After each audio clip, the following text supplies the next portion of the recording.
During his successful bid for the White House, President Donald Trump gave hope to many Americans that he was going to, as he put it himself, put America first when it came to trade deals, including the North American Free Trade Agreement, NAFTA. Trump called NAFTA the worst trade deal maybe ever signed anywhere, but certainly ever signed in this country.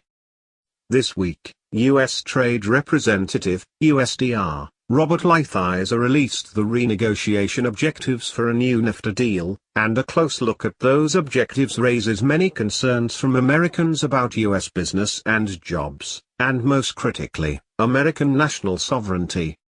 The first renegotiation meetings are scheduled for August the 16th to the 20th in Washington, D.C.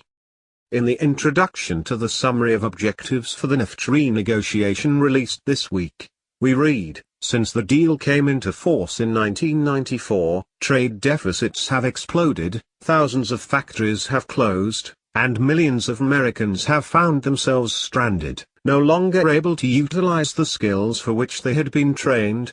In June 2016, then-candidate Donald J. Trump made a promise to the American people, he would renegotiate NAFTA or take us out of the agreement. Faced with that binary choice, it is not surprising that globalists chose renegotiation. The new NAFTA must continue to break down barriers to American exports, the introduction continues. This includes the elimination of unfair subsidies, market-distorting practices by state-owned enterprises, and burdensome restrictions on intellectual property. Most importantly, the new NAFTA will promote a market system that functions more efficiently, leading to reciprocal and balanced trade among the parties. Sadly, nothing is said about protecting the national sovereignty of the United States.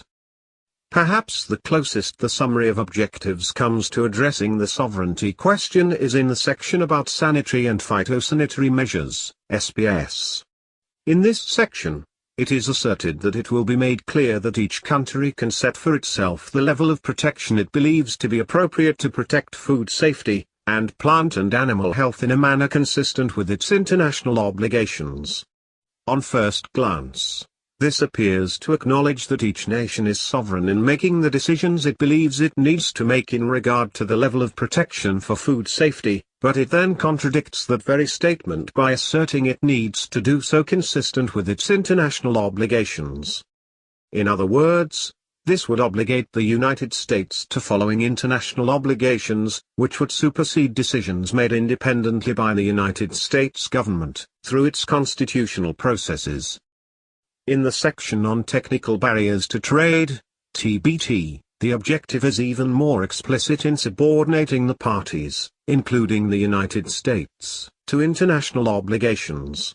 The first objective in this section would require NAFTA countries to apply decisions and recommendations adopted by the WTO, World Trade Organization, TBT committee that apply, inter alia, to standards, conformity, assessment, transparency, and other areas. Inter alia is a Latin phrase meaning "and other things," and in this context, would mean that the United States, Canada, and Mexico would be further obligated to follow economic regulations of the WTO. Again, this is a further limitation on American national sovereignty. References to following the sovereignty-restricting rules of the WTO permeate the listing of objectives. While multilateral trade agreements generally are presented as somehow based on the concept of free enterprise, they are actually better examples of government-managed trade, and NAFTA as it is presently constituted, and under these objectives, would continue to give power to government, in this case, a multinational government, to regulate private enterprise.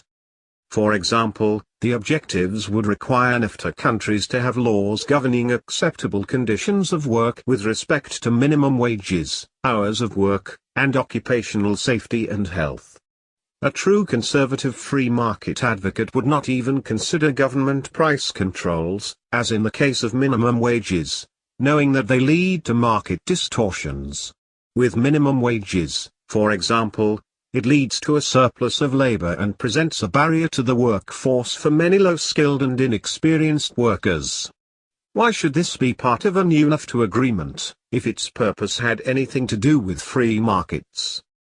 The globalist philosophy in these objectives is very clear, as it states that a new NAFTA will establish rules that will ensure that NAFTA countries do not fail to effectively enforce their labor laws, implementing internationally recognized core labor standards and acceptable conditions of work with respect to minimum wages, hours of work, and occupational safety and health laws.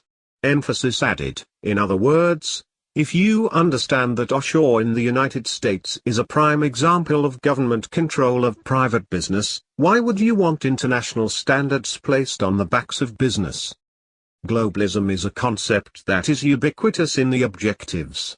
Under environment, this philosophy is evident, require NAFTA countries to adopt and maintain measures implementing their obligations under select multilateral environment agreements, MEAS. Larry Greenlee, Director of Missions for the John Birch Society, parent organization of the New American, issued the following statement today regarding USTR Robert Lighthizer summary of objectives for the NAFTA renegotiation. Beware when you read anything from the United States Trade Representative, USTR, about the NAFTA renegotiations. The USTR will portray these negotiations as all about trade and jobs. However, what's really at stake is our national independence and personal freedom. For example, the USTR's summary of objectives for the NAFTA renegotiation appears to be all about maintaining and improving market access for American agriculture, manufacturing, and services, when it is actually all about creating a supranational level of government, commonly referred to as the North American Union, which would administer and enforce the myriad rules contained in the new NAFTA agreement.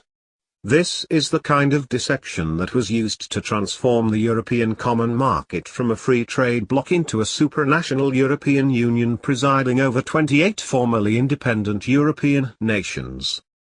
In short, rather than renegotiate NAFTA, a classic example of multinational government-controlled trade, it would be better to simply scrap the agreement altogether.